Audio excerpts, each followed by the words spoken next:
Welcome to the Tech on Toast podcast powered by Deliverect, the order management platform helping hospitality business connect their channels, streamline operations, and basically serve up better experiences.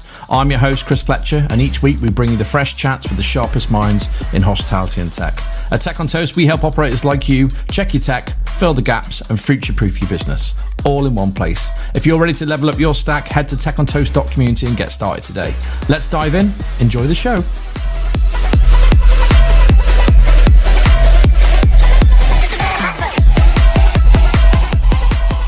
Welcome to the next episode of the Tech on Toast podcast, and today I'm delighted to be joined by Jamie White, Head of Business Development at WRS. Is it WRS Systems or just WRS? Well, actually, Chris, it's first of all, how are you? Great to be here. And I must say, before we get into this, he's got radio background, and already you can hear it. You've got previous in the studio, haven't you? I don't know what you're talking about. Carry on. I'm good. Thank you for asking. No one asks. Good. No. Look, it's really good to be here. We are WRS. We've been WRS Systems for best part of 20 years, so just over 20 years. But as of Friday last week, yeah. So this is sort of hot off the press. We have revealed a new brand image, and we have pretty much dropped the systems. We are now WRS, with a bit of a new look. Yeah, so it's an exciting time. Oh, and what's brought? I mean, I don't get too into it, but what's brought that change? Is it kind of reaction to what's going on in the market, or? Yeah, I think really, look, we're a business and we're in an industry that's always moving forward. It's always evolving, and for us, we've got clients who are moving forward, and we just sort of had a bit of a look really on our whole branding. We've changed a couple of times over the years, not a lot. We've sort of still kept that visual identity and consistency. But really, it was a case of just looking at it. We worked with a marketing agency who we work very closely with, and we put a few ideas out there, different looks, different styles, and yeah, just sort of. Nobody really calls us WRS Systems unless it's sort of do you know what I mean, like a formal event or anything like that. I think people call us TOT a lot of the time. Someone was telling me the other day, it's just, how lazy are people? They just can't be bothered with the systems or the tech on toast. Yeah. So, maybe we'll rebrand to TOT at some point. Yeah. We'll see. But lovely to see you here. And before we get into the tech bit, let's talk about your background, and let's bring up the radio because I want to know about that. But tell us a little bit about you before how you've got to this point. What have you been up to all your career? Yeah, no, absolutely. I've been at WRS now for around 2 years. It's been a pretty amazing 2 years. Record service in SaaS tech, that is. Yeah, I think so. Especially in business development. I'm waiting for the medal or the plaque or something. Rolex, something. Sort of my background really, as a youngster, sort of part of hospitality. I think we've all probably worked in that environment at some point. And then primarily in media. So I was in media for quite a few years, print journalism, written journalism, and also radio as well. So, I've also worked for a customer experience mystery shopping company, just after that section as well. And that sort of all led me really to where I am now at WRS, Head of Business Development there. But yeah, the radio was good fun. You still got that itch. Yeah, do you know what? It was great. It was 7.5 years that I did. I was on the breakfast show and really enjoyed it. It was varied. Well, if the senior people at WRS are listening to this, which hopefully they might do, give him his own podcast, man. Get it. It's honestly right, and I always say this to people who come on. It's 100 and I don't even know 137 episodes or something at this point. You might be 138, but it's the best thing we did, and I posted this morning about LinkedIn about just love talking, love meeting people. You learn something every time you have a conversation. But you guys, I encourage the tech guys to have their own pods. There's a massive audience out there. Just do it. Yeah, definitely. And I think really for us as well, we've tried to engage that sort of different ways of interacting as well. With sort of videos, with the content that we're doing from a social perspective as well. So social media and marketing. And I think really having the normal conversations, breaking it down into layman's terms is so, I don't know, relatable. And people get it, and it's well, and also you're an engageable character, right? I mean, and when you run a business, you want to use the tools that you've got, right? And I'm not calling you a tool. I'm not editing that either. It's kind of a backhand compliment. Anyway, it's been a long day. But I just really encourage people, because you've got a great personality, and it's quite obvious that when you're engaging with people, they're going to listen to you. Yeah, use that to your advantage. But super interesting. And tell us a little bit about WRS. Obviously, the systems is no more. Yes, it's gone. I don't know where that's gone. You guys are based over Isle of Wight, am I right? We are. Yeah, head office is on the Isle of Wight. As I say, founded there in 2003. by our CEO David Jackson and his son Chris, who is our Chief Technical Officer, and Sophie as well, who is Chief Operating Officer. So at the core of it is the family, and from there it is really grown. But yeah, we live and work on the Isle of Wight, which is a beautiful place. It really is. It's a real great place to work. But we've got clients, should I say, across the country and further afield. So you've got one of my favourite clients, I think, Cornish Bakery. Are you guys with Cornish Bakery? We are, yes, yeah, Cornish Bakery. A real proud one. Again, been working with them for quite a few years, and to be honest, we've really grown with them and they've supported us, we've supported them in that sort of growth journey, and I just love the brand. And they just came under the radar, man. I think they like, I love Steve Grocott. He's absolutely insane. And he's the founder, and I bumped into a lot during my career in the Southwest, and he's like, they literally just did tourist locations, then grew up into, and then now they're, I think, 70 strong, maybe. I'm not sure. They're getting there. Yeah, it's around that figure. And I saw Steve actually, I think, at one of your events. He spoke here at Service. That's it. Not long ago, and again, really good to catch up with him, and even having a chat with him about their branding, because what is unique about Cornish Bakery is the fact that there's not the colour of the stores differs, doesn't it? So you've got some that are sort of blue, some that are red, some are sort of peachy colour. And he just sort of said, we want to keep it interesting. Yeah, because they want to blend into the communities that they're in. I think one of the things they understood quite early on, that actually, because they built in tourist locations, as I said, down in the West. And if you've never been to the West, if you're listening, Cornwall, Devon, oh my God, it's beautiful. And I think he just wanted to blend into the community and become part of it, and they did that so well and so quietly. And then all of a sudden he's at 50 sites without blinking, and we're like, well, I'm sure he did more than blink to get there. But the internal team there are just lovely, just good humans. It's a really nice company. So if you don't know them, go and check them out. Yeah, I did say to him, actually, we need one on the Isle of Wight. We haven't got one on the Isle of Wight. Why hasn't he got one on the Isle of Wight? Well, this is what Probably I said. Some tax evasion he's doing. It'd be great to have one on the island, definitely. Oh, we got into tax and called you a moron already. It's going great. And tell us a little bit about the role of WRS, because obviously, as you just said, then the branding has evolved.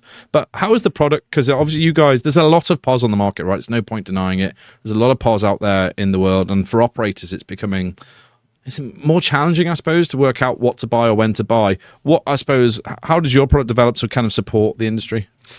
I mean, for us, we are, I say, agnostic, really. So there's a solution that we offer, but it's not a one size fits all. We have got integration partners. Yes, we offer the whole solution in that sense, but our integration partners are so key to what we do. And really, that has been forged over recent years. And again, we're always looking to see the next innovation, but also focusing on what we've got. I think there's a danger at times, isn't there, of looking ahead, yes, keeping ahead, moving forward, all these sort of buzz phrases, words and everything else, which are important, don't get me wrong, but also taking stock of where we are, what we've got, and how we can maintain everything that we've got. I mean, with regards to the industry, we've seen obviously huge changes with tech over recent years, and I think the biggest transformation, I'd say, is the self-serve aspect, whether it's the kiosks, whether it's order at table, whether it's delivery collection, all those areas have really continued to grow. And again, we work with primarily hospitality and retail companies, and obviously, especially in hospitality, it is huge. The way that we order food, the way that we interact 100%. Has changed and evolved, hasn't it? So, I'd say that the self-service kiosks, especially. I was told last night that actually delivery customers have seen a month-on-month increase for 12 months constantly, which is the first time that's happened apparently in the delivery world. So it's consistently growing now across every location that has it, which is obviously, there'll be elements before everyone rings me up and says, oh, we're not, but majoritively speaking, that it's actually in real growth still, which is not surprising, because we know, I was saying last night I used Uber. 12:30 this morning to buy KFC. I'm just admitting that. As you do. Mate, I was knackered. I didn't get to eat, and I just thought, I lay in bed. I actually went to bed thinking, I'm still really hungry. And it's so, convenience is the word we're looking for, right? And it's not just in delivery. It's in the way that, as you say, consumers are using kiosks, using pay at table, order at table, wherever it might be. And I think that has really arrived. I know it's been around for a while, but it's maybe since the pandemic. Yeah, definitely. I think we all know that the habits changed during the pandemic. It was a totally different world for quite a while, but some of the lasting effects are still there. Well, the effects have lasted, and I think really that convenience, as I say, with kiosks, it was funny actually during sort of COVID. Some people were sort of like, I want to use the kiosk because I don't have to interact with anybody, but also, can I touch the kiosk? know, it was a really sort of It's a bit like when my mum and dad first went on online banking. They were looking over the shoulder. Like, Dad, you're at home, mate. No one can see you. Just do it. It's not like you're at the pin machine, at the ATM. Yeah. So, but that's just education, right? That's Absolutely. And it's a new generation versus the older generation actually adopting that kind of stuff, which I think it's a challenge. And I like the way you talked about being agnostic, and in that I believe you mean that you're saying that actually, yes, we have solutions for a lot of these things we just talked about. Yeah. But we actually work with a lot of partners to help get that over the line, and I think that's really important for operators that you guys are just for them, not the other way around. Absolutely. And do you know what, Chris? For us, when we sort of open discussions and conversations with potential clients, we want to learn about them. We want to find out what their business is about, what makes them successful, where they want to go, how they want to grow. And I think getting an understanding of that is massive, because we can go in there and say, shout about everything wonderful that we do and the products and the service and everything, but we want to understand. And for me, I've always been really proud to sort of lead the team and work with the team in sort of finding out about the businesses. Yeah. So I honestly think you get the best out of what you can offer in that instance. Yes, we can make recommendations. Yes, we make suggestions. It's like kiosks, for example. Yeah, do you know what? Kiosks can increase the average transaction value. I was with a client last week having a catch up, and they were like, look, we've seen it. It's gone £3-4. That really is proven, right? I've seen it now in a number. I know originally there was a lot of numbers being thrown about, but it's been in for a while now. It's a game changer. It is. And there, again, reasons behind it. Perhaps when you're not as judged as such when you're at a kiosk. Do you know what? Yeah, I'll have those extra mozzarella dippers. Well, yeah, mate, I just gave you that example. Exactly. At midnight, I ordered a KFC bucket because no one was watching, particularly my missus. Yeah, exactly that. Exactly. Delete the receipt. It's fine. Yeah, she'll never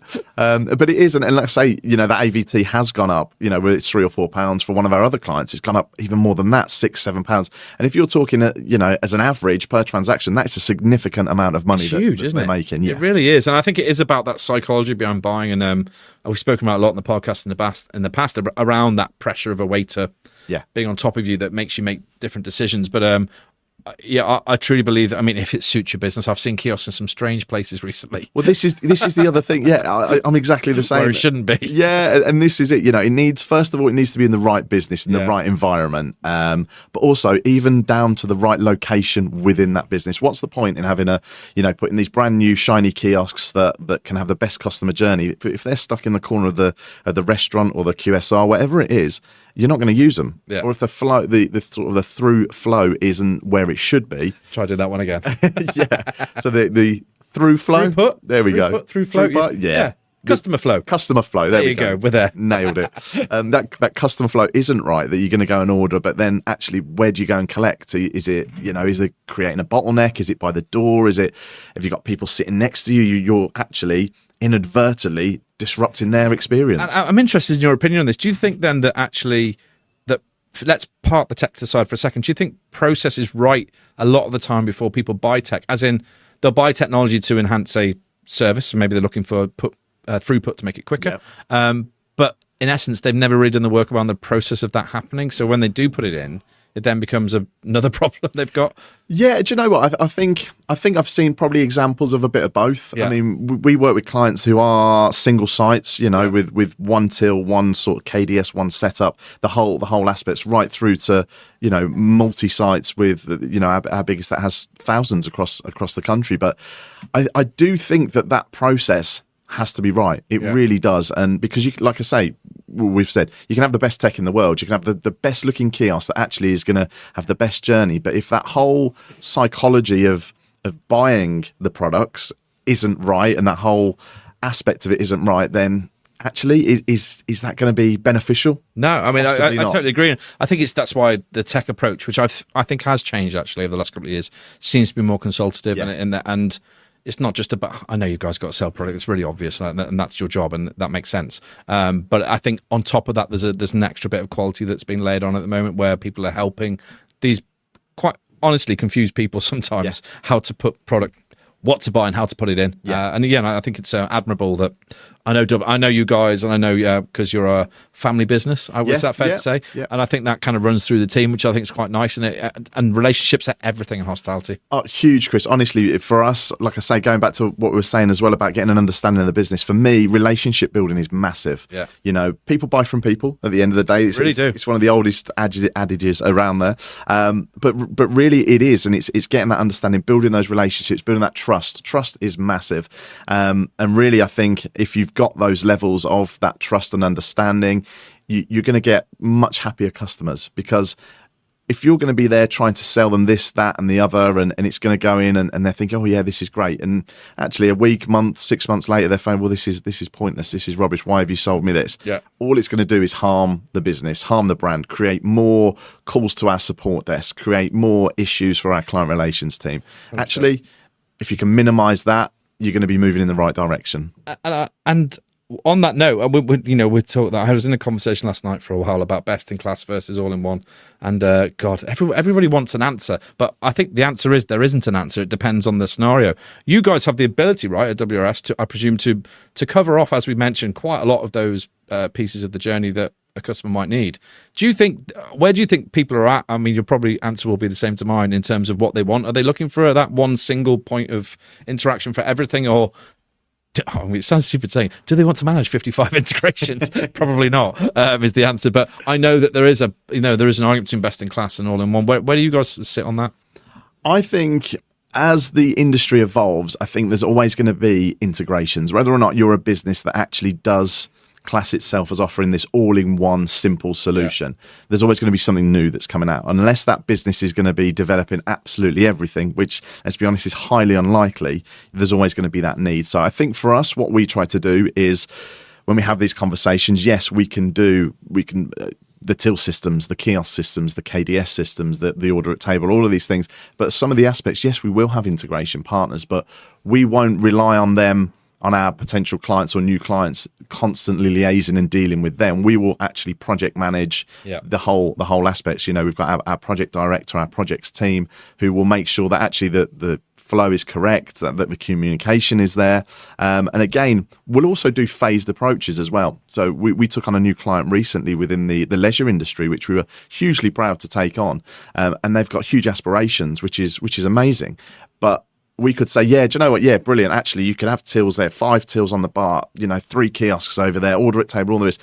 And that will come, potentially. That will come, but probably it's going to take 6 months, maybe a year to get to where they need to be. And actually, when they've also got, you have to think about their staff as well. Yeah. All of a sudden, if they've got a bit of a new team or existing team members that are learning as well, it can be too overwhelming. And all it's going to do is constantly create problems. So I think for us, going back to your original question, yes, WRS, we can offer that solution, absolutely, but we will have key partners, key integration partners, as we continue to grow, and we look at, actually, will this benefit WRS? And actually, will it benefit our clients and our potential clients? We do it. And I think it's great that you're upfront saying that, because I think that's really important, right? I think sometimes from the operator side, you guys are running a business, like the tech guys are running a business as well. So you have to sell and you have to transact, and then you have to move on at some point to the next customer. Yeah. So it's about how we do that in a seamless fashion, how we incorporate it, and how technical you want to get on it, I suppose, is down to the actual problem you're trying to solve. Yeah. And in terms of efficiency then, if you're... because you work, do you work with smaller brands as well? You mainly work with like the mid-market guys? No, absolutely. As I say, we've got a whole mix really from single-site pubs, restaurants, bars, right through to multi-sites. Right, okay. Again, in various student unions, pubs, restaurants. So like I say, leisure. We're on ferries. We're on travel. We've got sport. In terms of driving, because obviously I've had lots of conversation I was just telling you when you came in the last 36 hours about ROI actually improving that. Spending all this time on a project, putting in new POS or putting in new whatever you might be putting in, actually does pay off. And where are you seeing efficiencies mostly gained for these guys once they're implementing technology? I think for us as well, you've got the front end aspects, so the till systems, which, of course, they are simple to use, they are fast, they're reliable, they're agile, all these keywords with our software on there. But really, I think it's a case as well of looking at the back office that we've got, and I think this is really one of our USPs. Is the fact that the reports that we can pull are huge, a Yeah. huge amount. There's almost not a report that no one. How do I say this? There's so many reports. There's always going to be the right ones, shall we say? And if there isn't the right ones for them, then we can make the reports. And we're finding actually for a lot of our clients that this data that they're able to pull, these P&L, various different sets of data, it's helping them make key business decisions. Yes, they've got their own forecasting on various different things, but using that back office software that we can provide, again, is key to them. We've got some that actually want stats by the hour, by the half hour, but then others, primarily by the day, week, month, etc. I think that's quite interesting. I think from the BI side, from the analytics side, that actually operators are becoming more inquisitive around, and obviously everyone, that sounds daft, everyone wants to know what's going on in their business, but you look at the three main staples: revenue, food cost, labor cost, in terms of how they manage a business. But they want to look a little bit further and dig a bit deeper. So I think having that ability to do that and actually doing it their way is becoming more and more common. And I've been asked that question a lot recently. But the POS guys, and particularly you're saying there, you guys are helping them do that? Yeah, absolutely. We've, again, speaking to a client, we had some really positive conversations recently where actually they were like, look, the reports that we're getting from the WRS system is helping us make decisions at boardroom level, and I think really the POS essentially is the brains of the operation in so many instances, isn't it? And you want, yes, like I say, with regards to the front end and the functionalities and the button sets and everything else to be fantastic and working well. It's actually what comes after that. Again, I was with a client not long ago who's told me that our reporting software now has saved him 80 hours a week in reports. Wow. Which was incredible, absolutely incredible, because of that. There's various different aspects of it that they want to look at, and again, even that with kiosks and with till systems as well. So, yeah, look, I think you have to, if you're looking at a POS system, it's not just actually, well, that looks really shiny. Oh, yeah, it looks quite nice. It's everything that's behind it. It's like having a Ferrari, isn't it? And actually, do you know what? I've got a Ferrari, but I can only drive 20 miles an hour. No, neither would I. Not quite there yet. On my way. Yeah. Maybe when I'm about 65. It surprised me, Chris, actually. I think everyone has that opinion of me. That he must be minted. Unfortunately, guys, breaking news. I've got 3 kids and a missus doesn't work. Anyway, and I think I'm sponsored to say this now every week, AI. And it's becoming more and more prevalent in product generally. I know it's already existing in product. I think everyone kind of gets that. But how is it kind of weaving its world into your world? And what are you being asked for? Quite interestingly, from the operators, I suppose. What are they? Because they're definitely inquisitive about it. Yeah. They want to know what's going on. Everyone's on ChatGPT. That's a given. But how do they incorporate that into the business? What are you seeing, and what have you got product wise? So we've got constant testing, if I'm honest with you, with regards to AI at the moment. And I think one thing with AI, it's definitely the new buzz phrase, isn't it? There's no two ways about it. Literally have not stopped talking for 24 hours. So yeah, exactly. But what we've also sort of said in our discussions as well is that actually some of the AI is algorithms. Yeah. So algorithms have been around since, day dot. Exactly. So, there's those aspects for forecasting and things like that actually, is it AI or is it actually algorithms?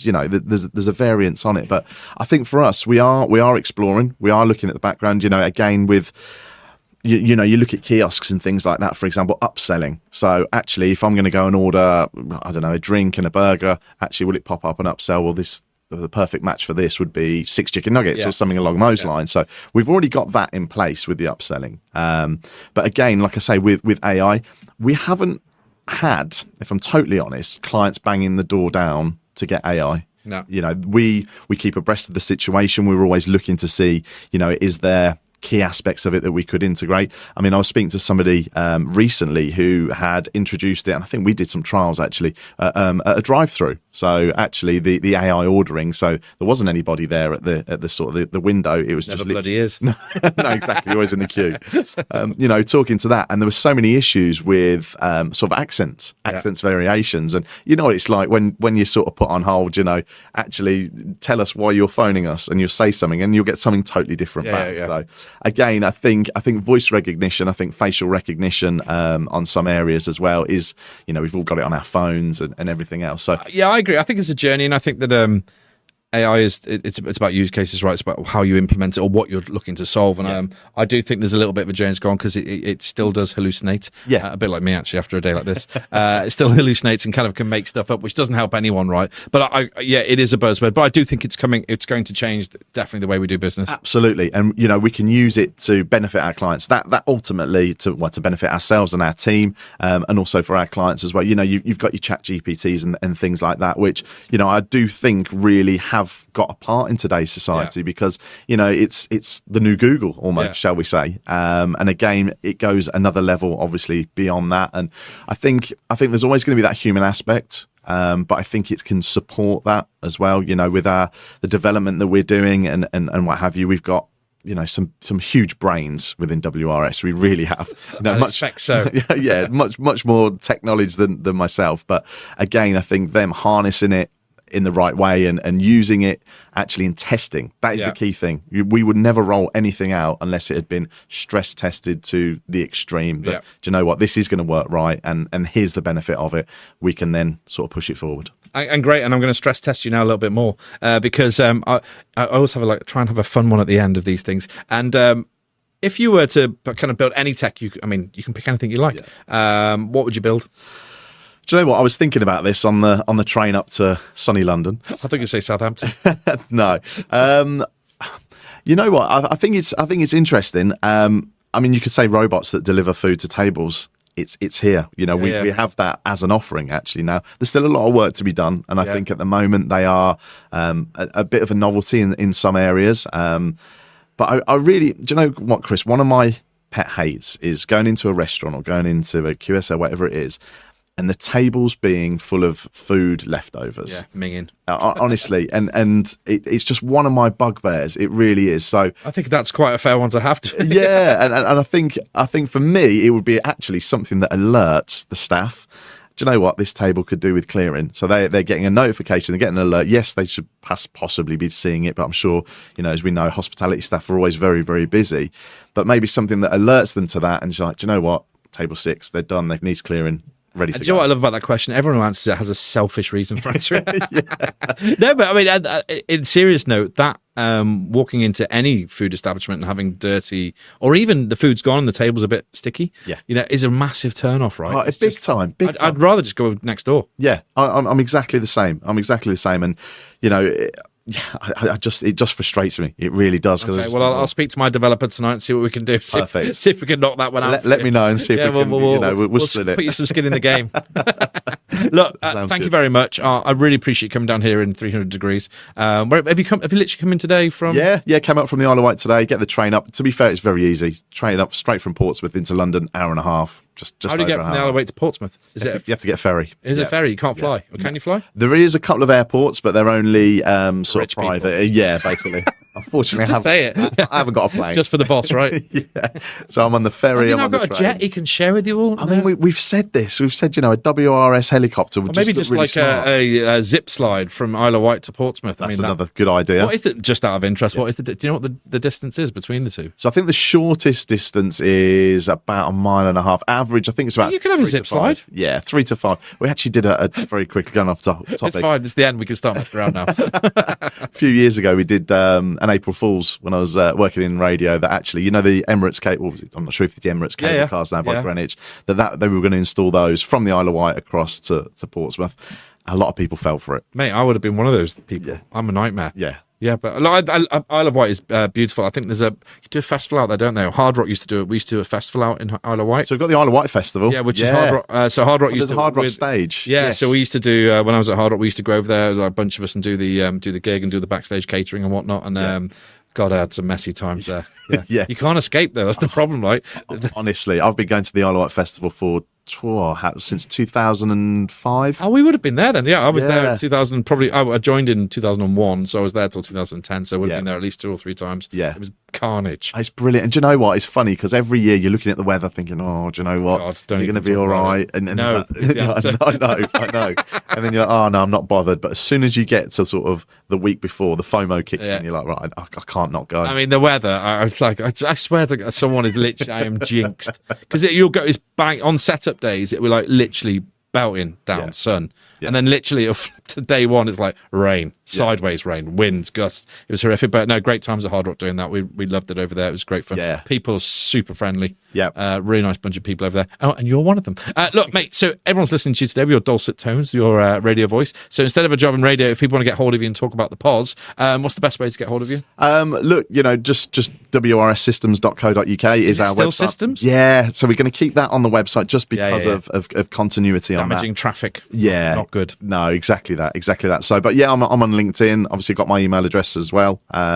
jamie.white@wrssystems.co.uk. So yeah, any conversations around potential how WRS could support your business, absolutely love to have a chat. Lovely. WRS actually sounds like a radio show as well, right? A radio station, like an American radio station. Yeah. You need a little FM, don't you? WRS 97.4. It's made for you. I mean, if that podcast isn't live by next week, mate, I'll be disappointed. WRS FM should be a thing. It should. It really should. I'm going to take this back to the office and just say, look, guys, the directors. This needs to be done. I think we talked to you guys once about doing some kind of live stuff in your office over in Isle of Wight. Yes, we did. Yeah. So you should make that happen. Let's do it. I'll come and be a guest on yours. Love to. That'd be perfect. Look, thank you very much, mate. Enjoy Brewdog. Thank you. Don't be drinking too much. He's on his way home, boss. He's not doing anything. Yeah. And Trains in half hour. have a great day, mate. Love you to see you. Chris. Cheers. Thank you.